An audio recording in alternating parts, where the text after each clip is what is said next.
először is építek be a Redragons szoftverbe, és nyomjatok rá itt a pluszra, és adjatok neki bármilyen nevet, mindjárt be is mutatom. Például a 2-be, nem marad. Mindegy, nyomsz pluszra, adsz neki nevet, és oda, hogyha rányomsz a start, akkor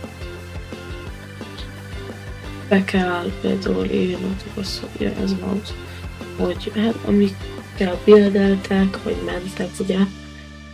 De mielőtt ezt megcsinálnátok, ezt itt kapcsoljátok be, és azt állítsátok 0 delay-re.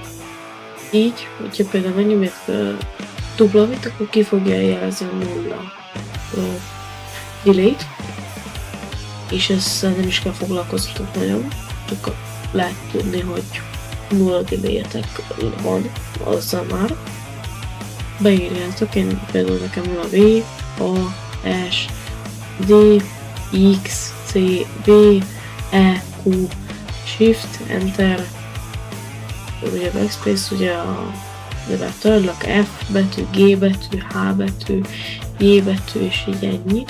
Ezek vannak nekem, azért mivel például az X, V és a V-vel rakok le, például X-szel padlót rakok le, C-vel gólát, V-vel pedig padlót.